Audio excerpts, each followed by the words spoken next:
自動でお風呂を沸かします。お風呂の際は自動で。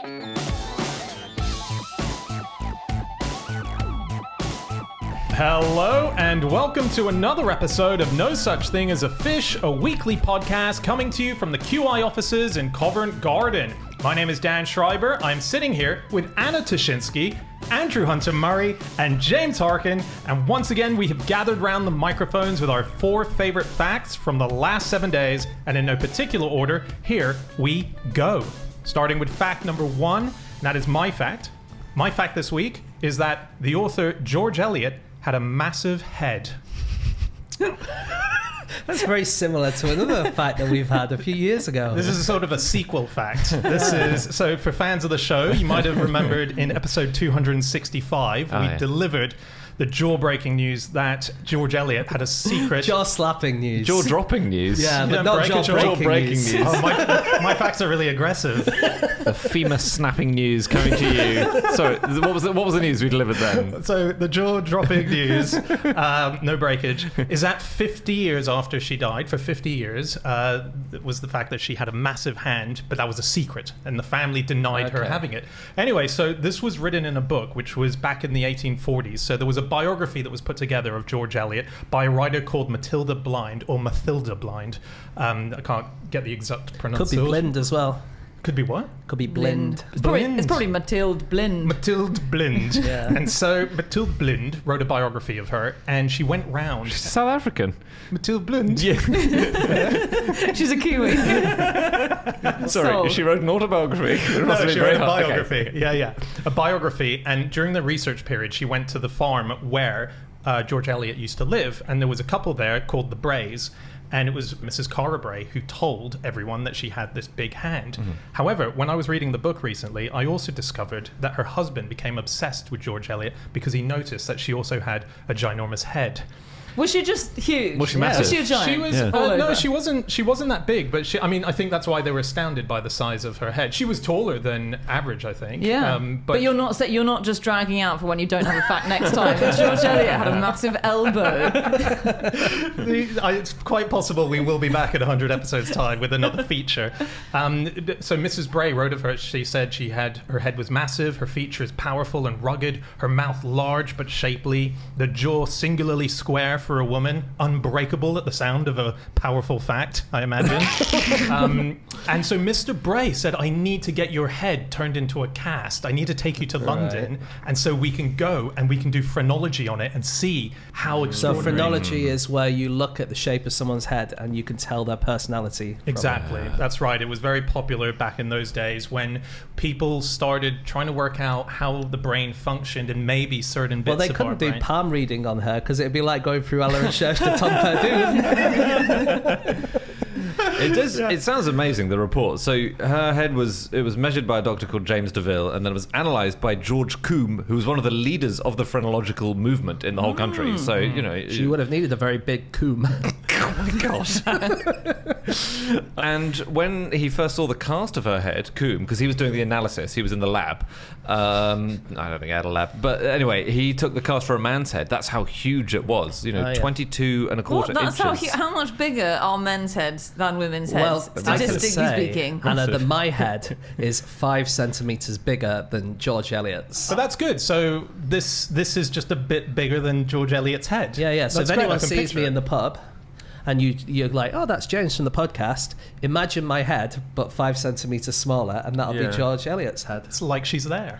So this is actually, now your fact has become kind of an insult to James, because what you're saying is James Harkin has a really massive head. Compared to... But then men do have larger heads in general than women, I think. That's true, except for Andy, apparently, I'm just which Anna was Andy's saying at head. the top of the show. Yeah, a small head. I'm not very comfortable with this line of inquiry. Have you ever, if just listening at home, have you ever seen a matchstick? That's Imagine the head was a bit smaller. It actually goes in from the match shaft. Australians, you might know them as dickheads, those matches. That's right. Yeah, and funnily, at school, a lot of the kids were Australian match fans. Yeah. No, but so she was analysed by this phrenologist, and so it said that her temperament was nervous lymphatic. which means active without endurance. And lo and behold, it turned out that she worked from 9 a.m. until 1 p.m. So she was active but didn't have endurance. And, intellectual and all of this. Yeah. And she visited this guy over the years, Coombe. She didn't just have her head sent to him via the casting. She actually was in his presence a few times. Well, that's what happened. You would make the cast of the head, and you would send it to phrenologists who were keen to sort of measure the bumps and so on. You just need to be very careful that you do specify cast before someone saws off their own head and inserts it into a package. What if... Okay, here's the thing I don't get. What about your hair? So if you've got huge hair, that will surely obscure the lumps and bumps on your head. But you feel the bumps. You're not looking for the bumps. But this is one of the things that opponents of phrenology said, this is why it's nonsense. So Oliver Wendell Holmes. He... Wait, who was he again? I think he was a writer and a doctor, I think. He was a celeb. Victorian celeb. Okay. I just double-checked because in my head I went, oh, Sherlock's brother. And then I realised, not a real person. Definitely not. No. But he wrote this. He said, could you tell how much money there is in a safe by kneading its knobs with your fingers?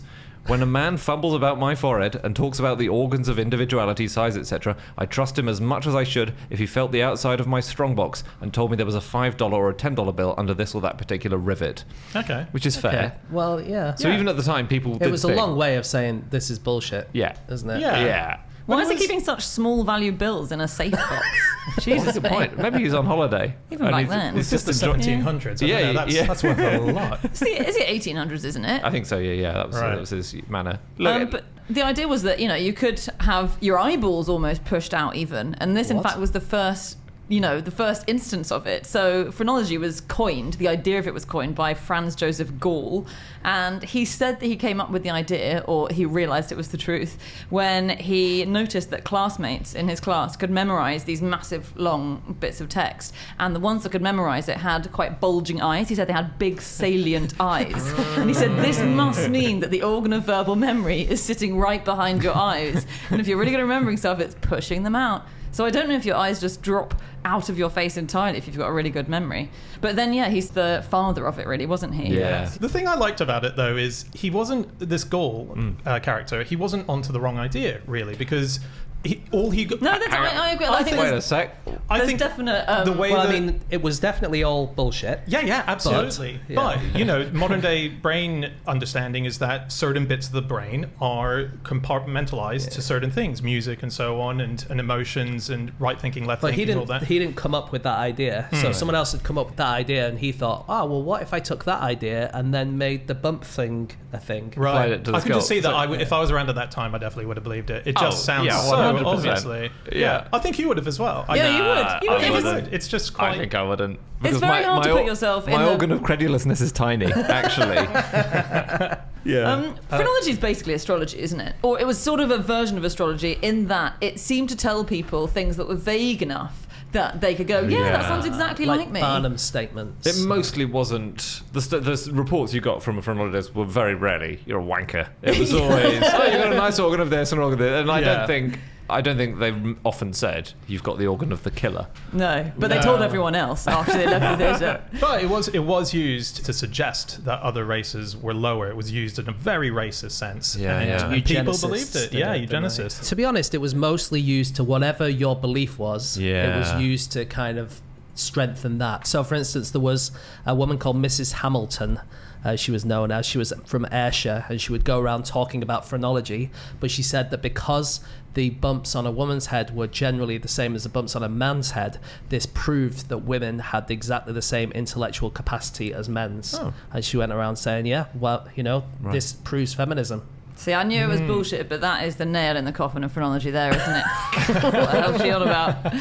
Audubon got phrenologised. John James Audubon, the big bird man, did all the bird sketches and stuff. And actually, he wasn't a bird man. He was a man who studied birds. Easily. Yeah. The naturalist who was sort of the leading authority on birds that time, and his books are full of beautiful drawings. And he wrote in his diary, I was astounded when I had my reading, because they said that I must be a strong and constant lover, an affectionate father, I would have made a great general, and that I was extraordinarily generous. I know all these to be facts, so I'm amazed that they discovered them.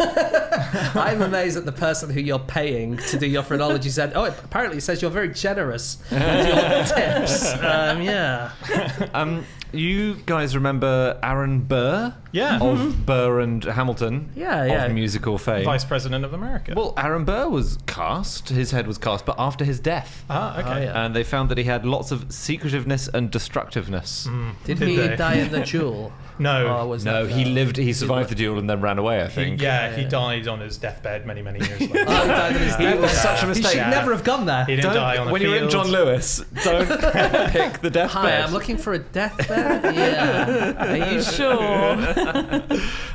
Some celebrity fans, just quickly. Oh, yeah. Modern day ones. No.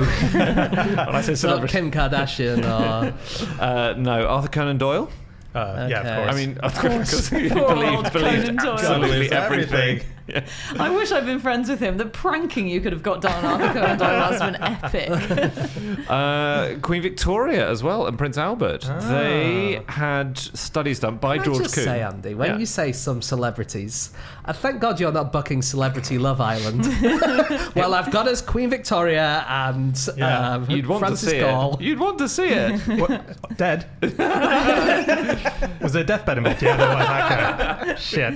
Another deathbed. Anyway, they appointed them. Barack Obama. Oh, find someone living. Fine. End that Wait, no, sentence, wait. James. Yeah, He's- I'm gonna- Sorry, he's into.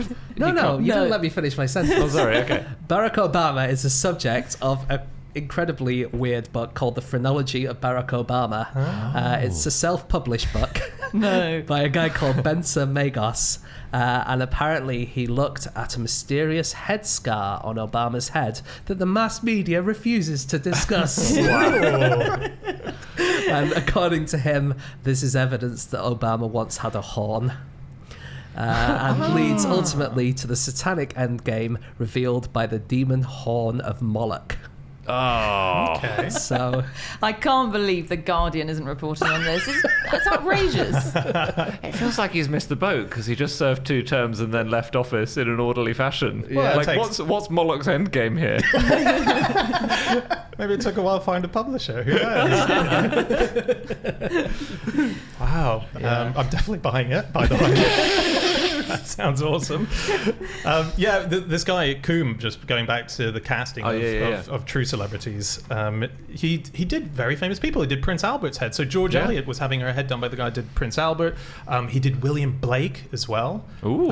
Or rather, he studied, it was someone else who, Coombe didn't do it. It was there was a different person, wasn't it? Yeah, James DeVille. But where are these casts? Where's George Eliot's head? This room actually is the inside of the cast. they used it to the Statue of Liberty. That's actually actual size Such a head. good ending What for the a movie, reveal. for the phrenology movie. It's Yes. like, and they never knew where it was. Whip pan out to And it New just York. winks. Yes, Mount Rushmore for their heads. Gives a little thumbs up with his massive hand.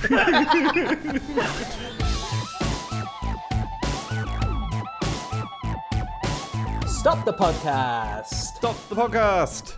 Hi everyone, we'd like to let you know that this week we are sponsored by Babel. We certainly are. Babel is the app that allows you to learn languages no matter where you are. It gives you bite-sized language lessons that you will actually use in the real world. Yes, absolutely. There are so many languages that you can learn with Babel. In fact, there are 14 or 14 or 14 or 14. 14. They've got all the European biggies, a smattering of ones from further afield too, like Indonesian or Turkish. And the lessons are really well written there. They're put together by real language experts, and they're constructed, these courses, with practical real-world conversations in mind to help you actually use the language in everyday life. Indonesian, you say. Empat belas or something is 14 in Indonesian, which I could have learned if I'd used Babel. And you too can use Babel and actually get 6 months free with a purchase of a 6-month subscription by going to uk.babel.com/play and using the promo code FISH. That's correct. So try that today. Go to uk.babbel.com/play and use the promo code FISH for an extra 6 Monaten frei with a purchase of a 6-month subscription. Okay, on with the podcast. On with the show.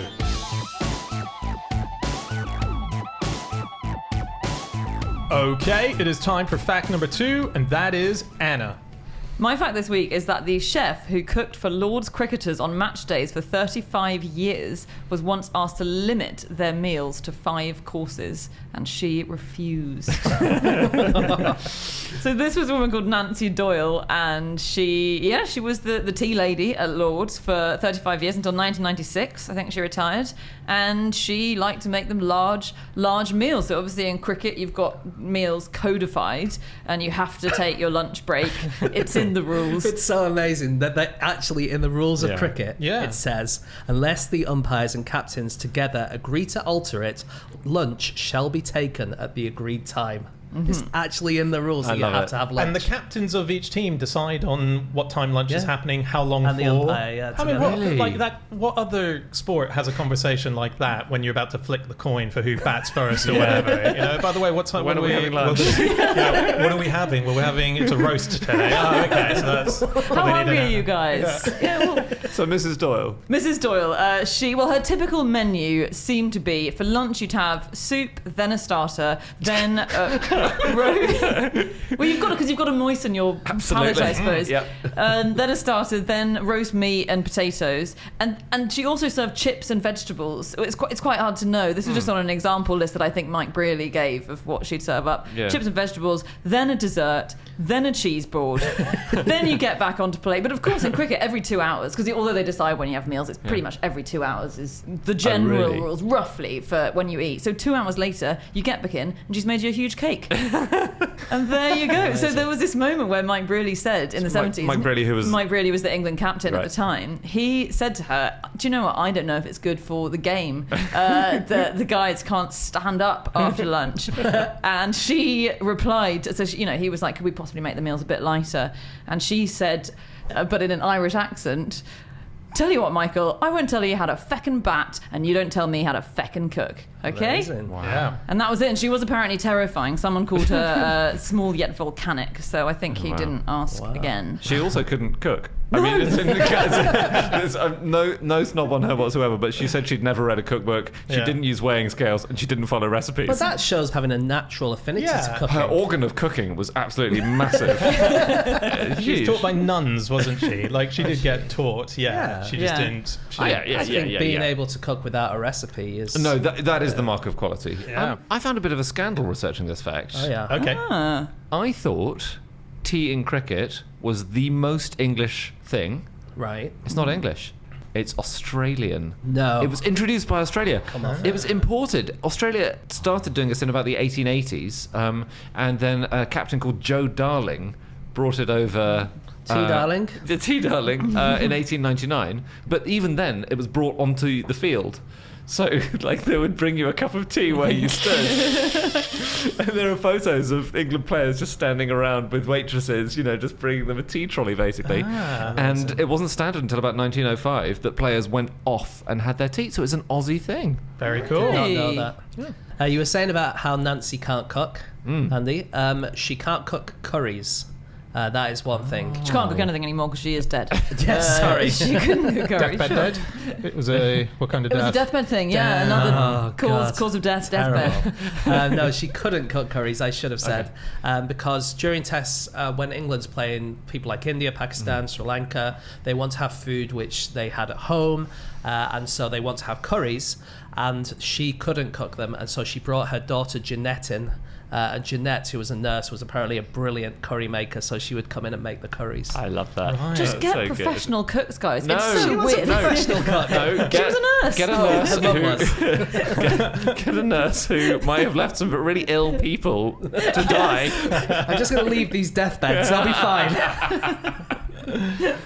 Curries have been a problem in the past for English cricketers. Back, when they do big tours of India and Pakistan, and in the 70s and 80s when curry was less common here and people weren't used to eating it, a lot of the players found it quite difficult. And Alex Stewart, in fact, who was a player in the 80s, said that he basically, before they were doing a tour of India, him and Jack Russell, who I hadn't heard of Jack Russell, but they couldn't hack the Indian food, and so before they'd fly out to Pakistan, style. And they said they'd do a trip to Tesco and they'd just buy, Alec would buy 43 chicken breasts, 43 days worth of mashed potatoes, and 43 days worth of broccoli. And every day he'd just make himself chicken breast, broccoli, Oh my God. mashed potatoes. Did you say going to India? Yeah. Quite a hot country. Are these chicken breasts refrigerated, or are they just loose in his case? Because that is horrible. Just reach into the separating chicken case. I think they probably had some kind of refrigeration technology. Didn't we? I don't know if we ever mentioned this on the podcast, that when the Beatles went to India to see the Maharaja, no, not the Maharaja, the Guru, wasn't it? yeah, They went to see their Guru, who was going to teach them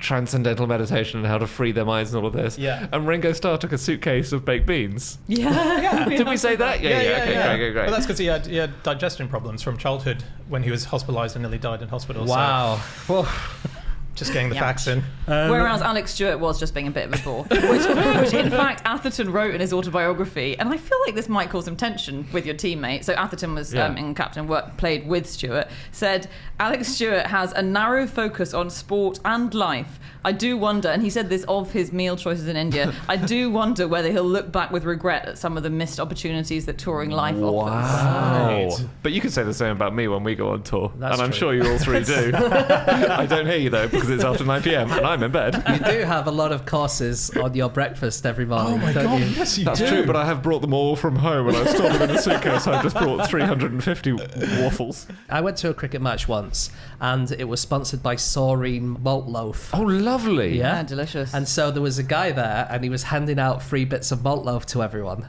But no one really likes malt loaf, and everyone likes beer in watching Lancashire cricket. And so everyone just started throwing malt loaf at him. Oh my God. And he refused to give any more malt loaf to anyone, and everyone got really upset because they wouldn't give him any malt loaf But hang anymore. on, they only wanted it to throw at the guy who's handing it out. If he removes himself, the loop closes. Well, he did exactly the right thing as far as I'm concerned. But the 20,000 people in Old Trafford did not see it the That's same so way. funny. I love malt loaf. Yeah, it's I'd have great. been grubbing around, picking it up with my big net standing near him. What is it? I don't think I've had it. Absolutely delicious. Look, we're not sponsored this week by malt loaf, but I Sounds do like we really. should be. Sorry if you're listening. It's a kind of fruity bread, basically. Yeah, It's Nice. it's very delicious. Well, I think any beer drinker worth his salt, if he loves beer that much, can turn a malt loaf into a beer. It's got malt in it. Yeah. Surely. That's you blend true. that. And a cricket match over 5 days, eventually it's going to ferment. Exactly. Just on sort of eating and drinking in cricket, and drinking specifically, there's a cricketer called Gary Sobers, and I want you to remember that. Yes. Oh, I see where we're going here. Yeah, I was trying to work out which road you were going to go down. Almost a sentence person. You need Gary up Sobers to up. be here. Yeah, if he married and double barreled with Helen Up. Yeah. Anyway, Gary Sobers, he batted his last century while drunk. Okay. No. And not even just a bit tipsy. This sounds like a mad experience. So he was playing at Lord's. He played for the West Indies, and he'd been out clubbing until 9 in the morning. And he was batting that day, and he was going straight into bat. So he got in at 9. He's completely hammered, been solidly drinking for 12 hours straight. He batted amazingly well. He hit 132. Extraordinary. But then begged to be taken off because he said suddenly he sort of started to sober up. What, the come down? Started to live up to his name in the come down and the sobering up and the hangover. He was taken off with a stomach complaint after batting 132. And then he was brought off but felt quite bad about it. And so ended up being, apparently, according to him, revived with a couple of large port and brandies. Oh my God. Right. I didn't know. Port and brandy. I've not heard of that as a drink. No. It's not like a Me very neither. old-fashioned Jaeger bomb, basically. I think that was what it was. Yeah. Can you come back onto cricket? I thought once If you you've got batted. sick, yeah. Oh, okay. or injured, yeah, I you didn't know can. that. Yeah, Right. yeah. So he interesting. returned. He returned, hit 150, not out, and then the England retired. Wow. Or I when wonder he's if that's declared. still, the drinking still goes on. W.G. Grace, for example. So he was around in the late 1800s. Yeah. His choice of drink during matches was, if he was coming off, he would drink champagne, during the match all the way through. And at lunch, he would have whiskey as his choice of drink. So he was, bladdered the whole time that he was playing. Or comfortably merry as opposed to drunk. Yeah. But I wonder if that still happens. Of course it doesn't. And I think this is one of the great tragedies of all sports, because of course it doesn't, because they've all changed in the last 30 years so dramatically. Yeah. Like anything you watch, tennis, football, cricket. None of them are pissed. It's ridiculous. Stone cold sober, and they're eating these crazy diets. And it's just, I think there should be a rule that says no professional sports people are allowed to eat anything outside of what they would normally eat or drink. And then you just have to play like that, which is basically how they did it until the 70s or 80s, isn't Agassi won quite a seminal match in his career with a giant hangover from the night before, and he played so well with the hangover that he did think, am I going to have to do this for every match now? Because this is so good. Well, it's kind of like, what's the chops? Usain Bolt, who at the Beijing Olympics, I think, 2008, he pretty much only had chicken nuggets. Yeah. Well, and because broke I about didn't 3 think world he records. trusted the local cuisine, did he? Right, I think okay. that was the thing. He brought them all. He brought 43 days' worth, and they were pretty off by the end. There are 2 cricketers for India called Rishabh Pant and Ishan Kishan. And when they get together, they just eat any old crap. And apparently their favourite thing is they get a bun, they put some chocolate ice cream on the bread, and then they put Nando's sauce on top of that, and then they put a piece of chicken on top of that, and they eat it, and they reckon if you eat that, it guarantees you're going to score runs the next day. Right. Wow. Has anyone put it to a scientific rigorous testing process? These are great cricketers, you know? Okay, yeah. It's 2 of the best in the world. Yeah, Anna, they're doing what you want, Anna. They're just You're combining right. all the unhealthy foods into one meal. I'm very hard to please. Yeah. Good on them. But the Sri Lankan cricketers have been banned from eating biscuits. This was a few years ago, actually. But they were losing games, and the government decided to get involved. And the Sri Lankan government gave them an ultimatum and said, start winning matches or we're going to get rid of your biscuits. And they didn't win matches, and they lost their biscuits. No. And Lasith Malinga, who's a really famous bowler, he talked about the comments of the sports minister and said, what does a monkey know about a parrot's nesting hollow? What an amazing burn. Isn't That's that a cool? sick bit of sledging. I just love the idea of one of them going into a shop, trying to buy some biscuits, and the shopkeeper looking under the counter where the entire squad's photos are up. To be honest, if it's Sorry, Lasith Malinga is very clear what he looks like. He's he's distinctive looking. very distinctive. Okay. There's no way he got a biscuit in the whole country that year. Oh, man. Him loitering outside a shop asking a couple of 10-year-olds on their way in, can get me some Garibaldis, could you please?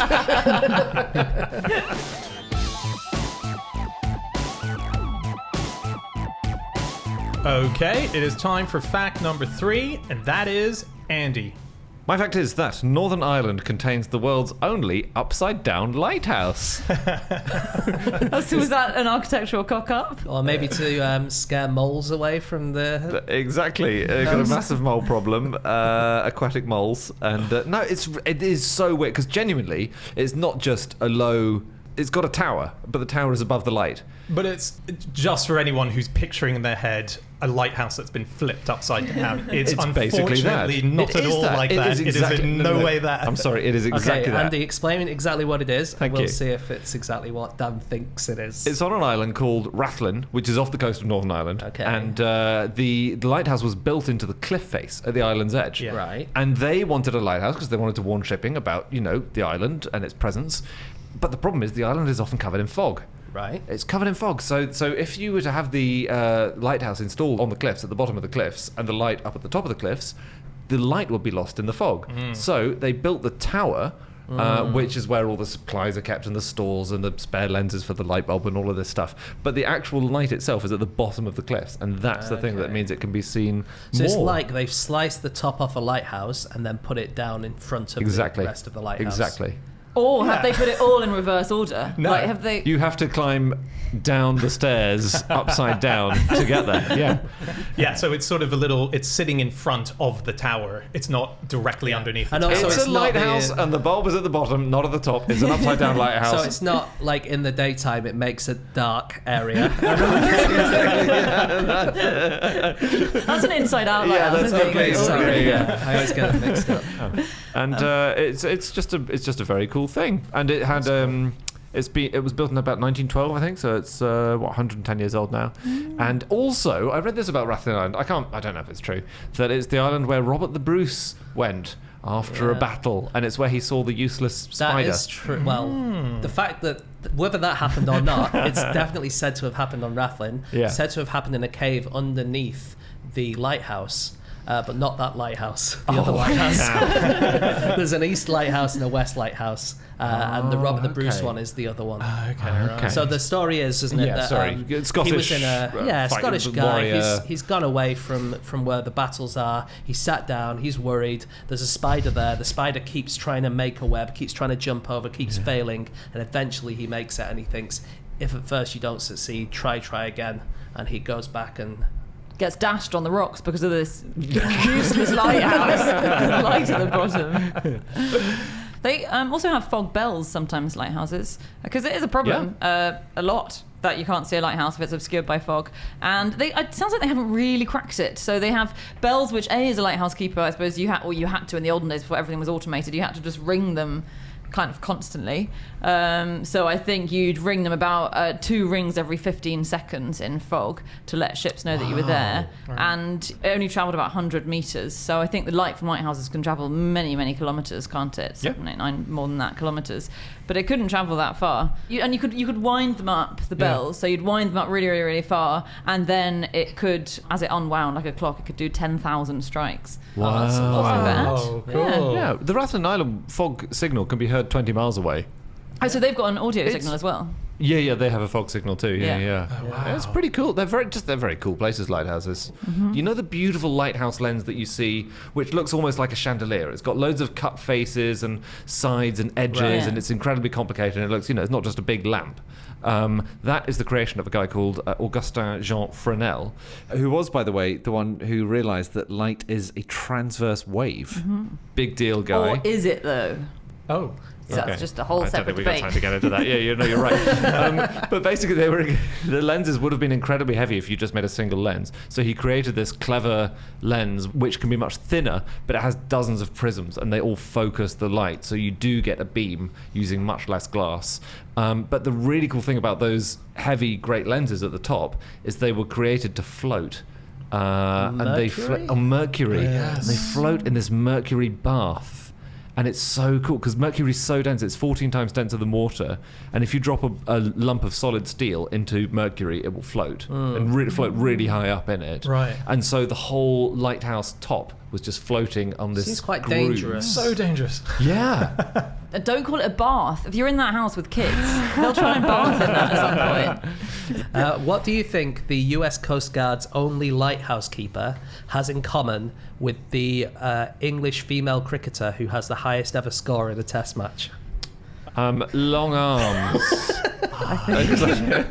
Yeah. You'll So be- she could change the light Change the bulb. How many lighthouse keepers does it take? Yeah. Without going upstairs. Yeah. And obviously, as a cricketer, it's good You to need have longer long arms, don't you? Yeah, It's yeah. not that, no. Okay. I think What do they have in common? Okay, what do they have in common? Wait. The US only lighthouse keeper. Yeah. On the US Coast Guard's only lighthouse keeper. 'cause I all would the guess others are you're not going to automated. guess it. If it's the answer I think, I reckon you're not going And to the guess it cricketer, unless you know who's one got or the both best of them.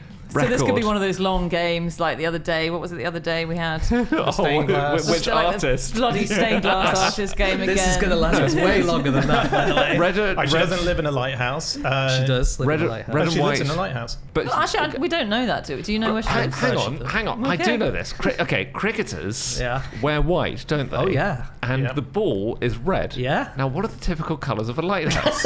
They're red and white. Okay, so take that knowledge Yeah. and forget about it. And try and think of something else. Okay. The Coast Guard surname is Lighthouse, and her surname is Coast Guard. You're so close. Oh. They have very similar surnames. Okay. Think of something that's white. Something Yeah. else that's white. You know the something's answer. white. Yeah. Well, I think I Cocaine. can They're guess, both 'cause called like- cocaine. Jessica Cocaine. Yeah. The US Coast Guard's only lighthouse keeper is called Sally Snowman. And the highest score ever by an English female cricketer in a test match was by Betty Snowball. Oh my god! So it's not even something they've got in common. It's just something quite We similar. got the word snow. Oh my god! I'm in. I'd count that. That was a quiz. Be like, That's a who real wants to fair be a question. millionaire. That's the $1 million question on who wants to be a millionaire. That's like, who would know that? James, what can my phone a friend be, James? I'm there going, option B, please, red and white is the thing that links them.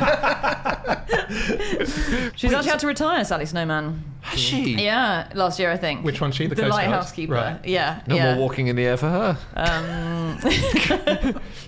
Because when you're at the top of the lighthouse, it must feel like you're floating in the moonlit sky. Yeah, that's good. I wonder if she blasted that out. In times of fog, you could hear walking in the And air. abducted boys at night, yes. And now all that's left in that lighthouse is a solitary carrot. Did you know that I am a member of the Association of Lighthouse Keepers? Are you? Yeah. Did you join it just for this I episode? joined it yesterday. Yep. Really? And I gotta say, ALK. the Are you ALK. an alcoholic? I am. And it's fun. Yeah. Have you got a posting yet? Do we have to do a podcast from lighthouses from here on in? Right, so, yeah.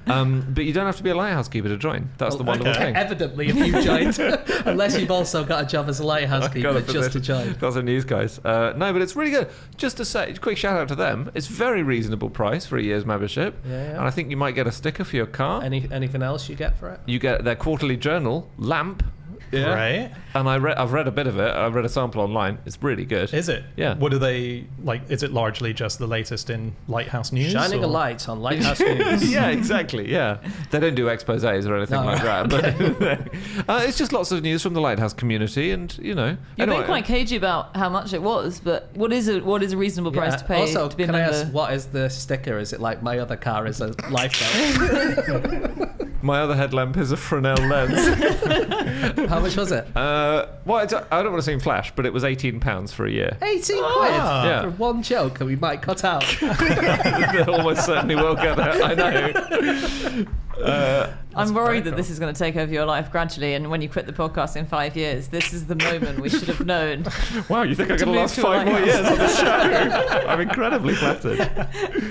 I just have one weird lighthouse. One of my favourite lighthouses is I think basically an unnecessary lighthouse. It's the lighthouse in Machias Seal Island. So this is China seal. Machias, Machias. Where's so that? it's a tiny little island just between the US and Canada, and its positioning is crucial because. It's a land border, most of that, isn't it? The Yeah. US and Canada. Famously. But that, like it's on like if you sort of continue the border, basically it's in the Atlantic Ocean. Got it. A sort of Between Maine and, exactly Right. between Maine and New Island. Brunswick, Yeah. and so it's disputed because both countries want ownership of this tiny uninhabited island. Right. I think because you can claim fishing rights around a certain circumference of it if you do claim it. So it's been argued over since 1832.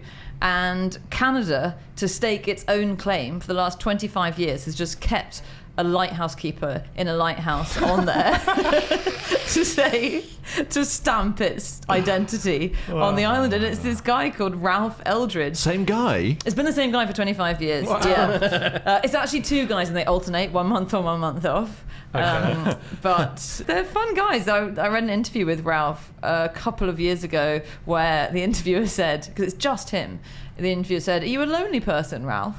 And he said, "Lonely is the wrong word. Independent is better. Let's say I like me best of all." And then the interviewer just goes, "Divorced, Ralph?" "Yes." There was a bit of lighthouse news this year, so you might be seeing it in Lamp later on. In Great. Your Wait for quarterly. it 6 months' time. What? Dan was right. And there was a film festival which took place in a lighthouse this year. It was a Swedish film festival, the Gothenburg Film Festival, and 60 movies were played in total at this festival, and they were played entirely to one human. Did they use the light from the lighthouse As the projector. as a projector? Did you have to keep walking around the top to see it? There were 19 shipwrecks the next morning. The sailors were so entranced watching Back to the Future 3.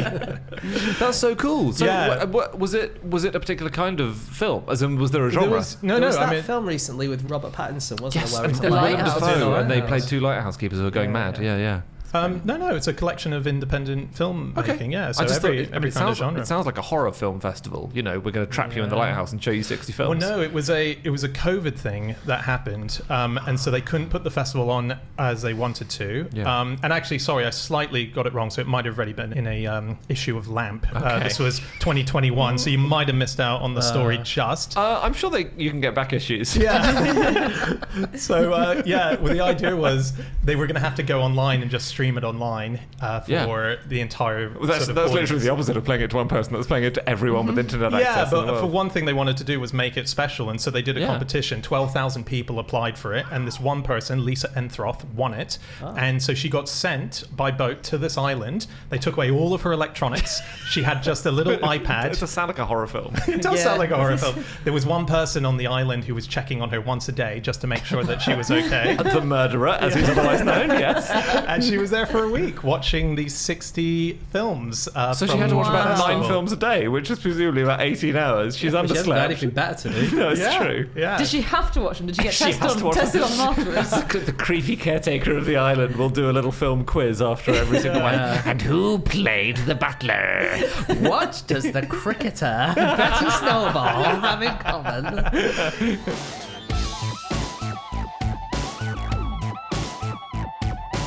Stop the podcast! Stop the podcast! Hi everybody, just wanted to let you know we are sponsored this week by ExpressVPN. Yes, ExpressVPN is the place to go if you want to maybe hide some of your internet activity. Not that you're doing anything wrong. If you're listening to this show, you're obviously a fine, upstanding member of the community. But you might not want everyone to see what you're doing online.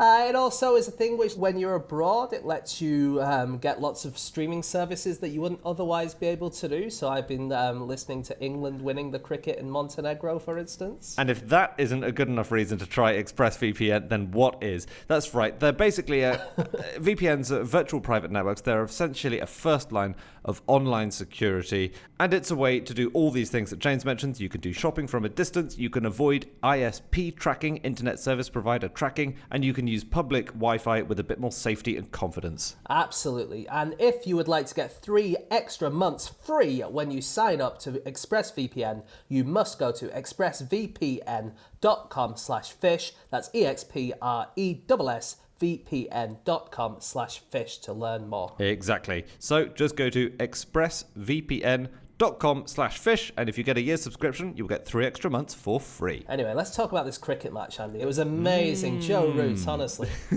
On with the podcast. On with the show.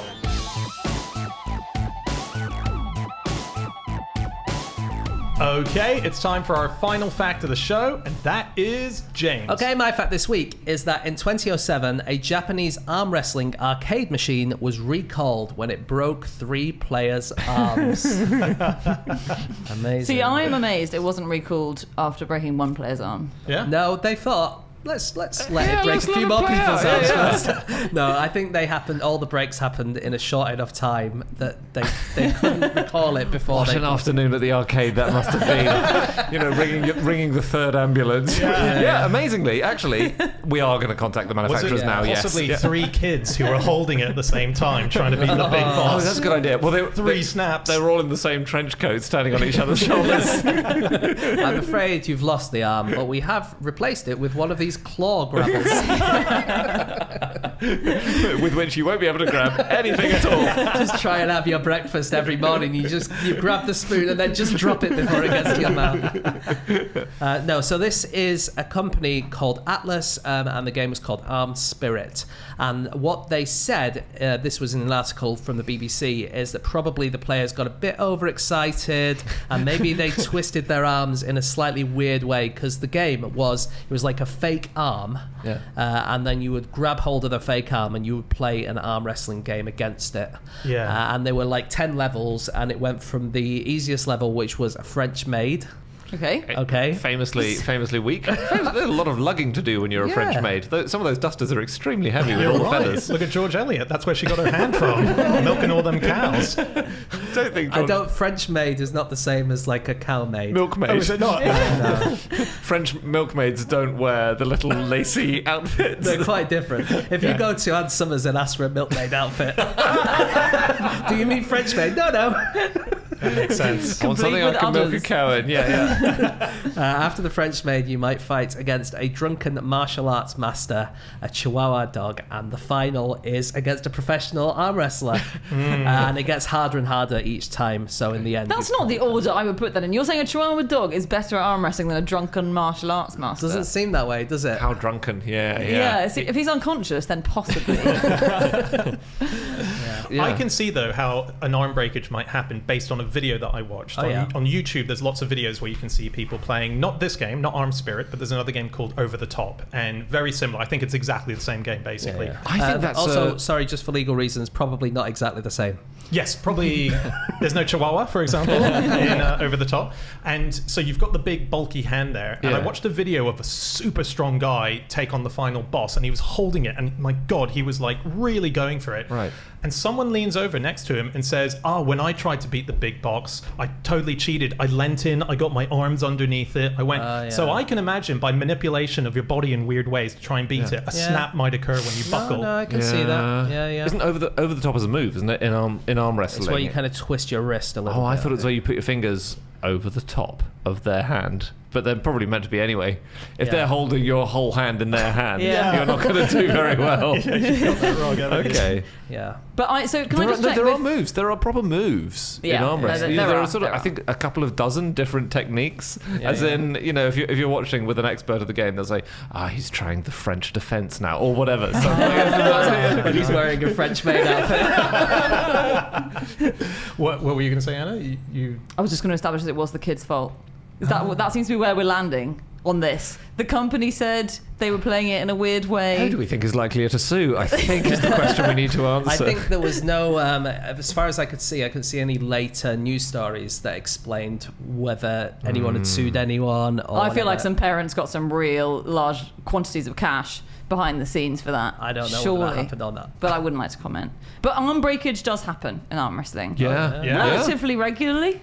Apparently, this is according to John Bjenk, who is the Guinness World Records greatest arm wrestler of all time. He says that the people who break their arms tend to be beginners because you get incredibly strong when you're starting out arm wrestling, but you haven't actually built up kind of the bone and tendon resilience. So you don't know your own strength. You break your own arm. You push so hard that your bone just snaps. Crikey. And it's really horrible. There was a match in Cumbria in 2018. It was like a farmers event. And there were various kind of fun things, like a little fairground ride or a little, shoot the tail off the donkey or whatever. They do those things. And is that what they do? Yeah. Not really. Welcome to Anna's Fair. Okay, look, this was nothing like my fantasy fair. This was just a normal fair. There was an arm wrestling contest. A 20-year-old girl broke her arm incredibly badly. It sounds like she was wrestling another girl. Was in a huge amount of pain. Her opponent fainted, which I can really imagine doing if you're arm wrestling someone. You know when you see one of those snappages where it's suddenly at a right angle to the arm. Yeah. So her opponent fainted, and then they interviewed. I think this was on the BBC. They interviewed the paramedic. Andrew Dickinson, who said this is what happened. The opponent fainted, but he also added the rest of the day was absolutely fantastic. It ended in a dance where 600 people attended, and we were on site until 1:30 in the morning. Is that good paramedicing? I guess if you're the on-site paramedic, if you were summoned to take her to hospital, it's very bad paramedicing. It's not clear. Sorry, they're starting the dance now. Would you mind if we just kept the engine running a little bit longer? So I always wondered, because I'm not actually a professional arm wrestler myself. No. I'm a member of the association. Look at the magazine. Yeah, slam. It's impossible to pick it up. But I thought that the rule was that you couldn't hold the table. Right. Okay. Actually, in the professional game, they install pegs in the they table do, for you to hang on to. Yes. So it's all about the rest of your body as well. So Cheating. Yes. I can believe it. Yeah, I thought it was just about your arm. Am I right? I've got an old memory of you, James, of you and me hanging out, and you saying to me, "I have an unbeatable Technique. I do, and then we did it, and you almost broke my arm, basically, in my attempt to. So you know how to. I not to be do, but I defeated. have to really, I have to trick you into position, basically. Is that why I was upside down? Okay. There's a way, basically, if I was to arm wrestle you and we kept the table on my right hand side and your left hand side, and we arm wrestled on that table, then I would be pulling with my arm and you'd be pushing with your arm, and the pulling muscle is way stronger than the pushing muscle, so you can beat anyone. Then it's like a pub trick where you can win a pint off something, that kind of thing. Yes. But if you're got any brain cells on you, you insist, surely you do it over a table, right? Yeah, but if you're in a bar, there might be a bar. bar, Oh, right? we're on the You know, bar. that's why it Yeah, works yeah. in a pub. Yeah, 'Cause- that's a good point. Yeah. Anyway, I have injuries now. That means I can't do arm wrestling. So I you're have tired. something called tenosynovitis of the first compartment of the wrist, which is a very common thing that arm wrestlers get. And yeah, it's like arm wrestler's thumb, it's called. Did you get it from arm wrestling? No, I got the version which is also known as mum's thumb, because I got it from carrying my baby too much. But you can get the same injury from carrying a baby in the wrong way as you Wow. can get from arm wrestling in the wrong way. Well, it's better than getting the one they call wanker's colic, isn't it? So you mentioned John Brzenk there, Anna, the great arm wrestling champion. Yeah. So he is the guy who the main bit of culture about arm wrestling ever to exist in the world is based on. Oh, what's Yes. that? It's the movie Over the Top, which is a Sylvester Stallone film, which we have briefly mentioned fleetingly in passing in the past.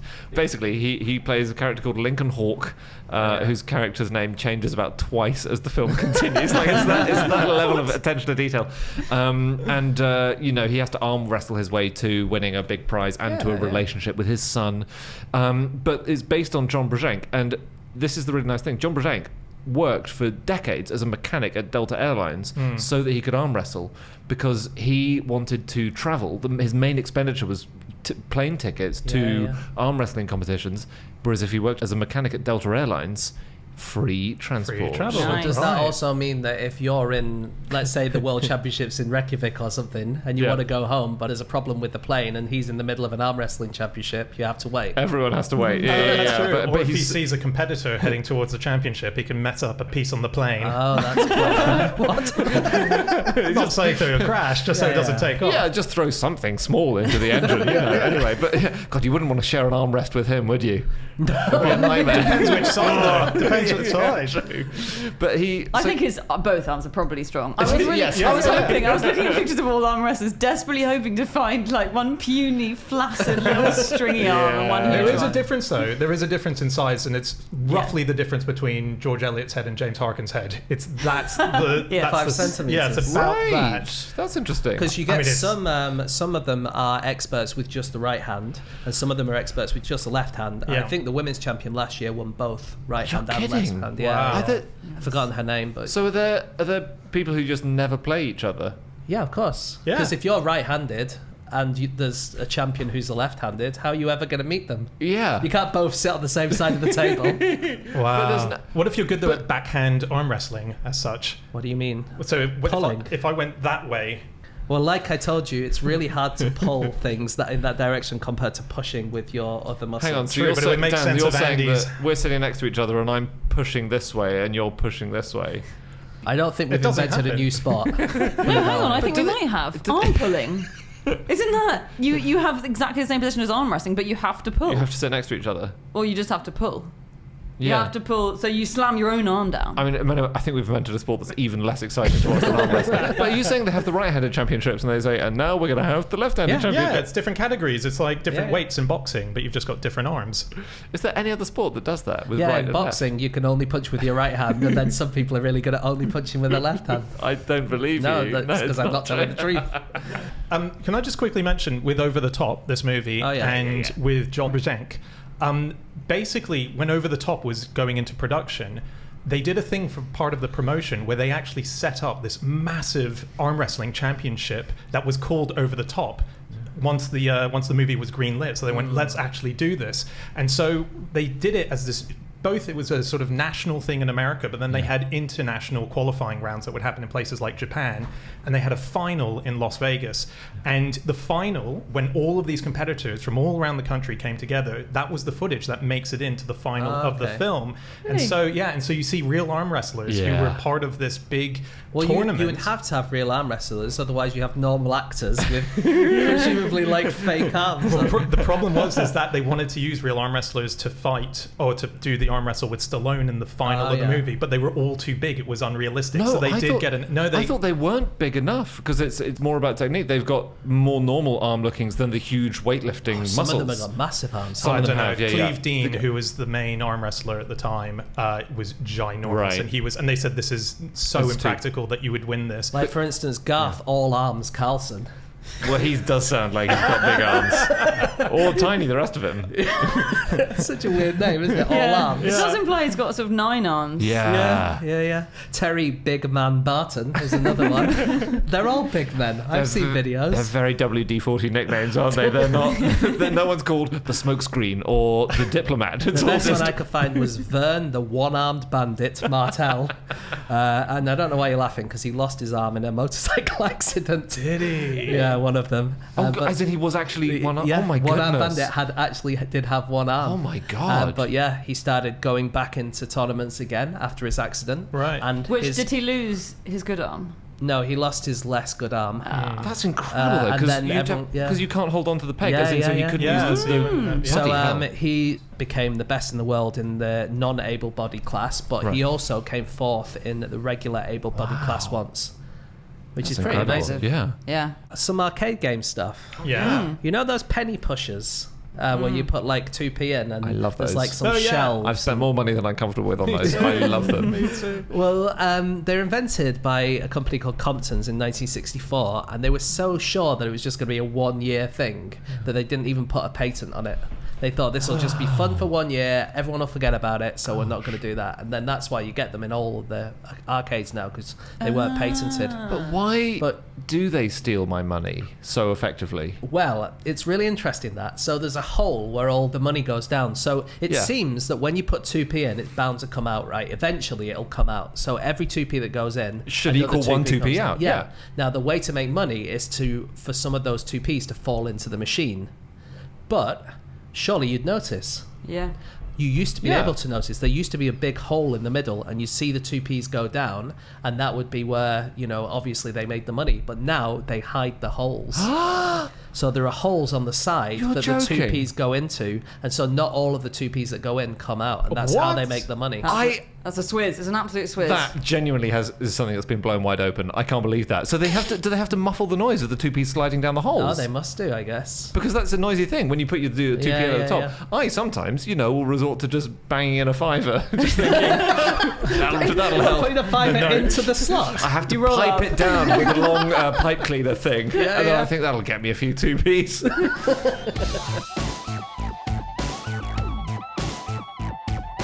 Okay, that's it. That's all of our facts. Thank you so much for listening. If you'd like to get in contact with any of us about the things that we've said over the course of this podcast, we can be found on our Twitter accounts. I'm on @Schreiberland, Andy @AndrewHunterM, James @James Harkin, and Anna. You can email podcast@qi.com. Yep, or you can go to our group account, which is @NoSuchThing, or our website, nosuchthingasafish.com. All of our previous episodes are up there, so do check them out. And also go and check out the links to the upcoming tour dates that we're going to be playing in September. It's the final leg of Nerd Immunity. It's an awesome night. We're going to do a live podcast in the second half and a whole show that you've never seen before in the first half. It's stand-up, it's facts, it's everything you want. Come and see it. Did I sell it? I hope so. All right, we'll be back again next week with another episode. We'll see you then. Goodbye.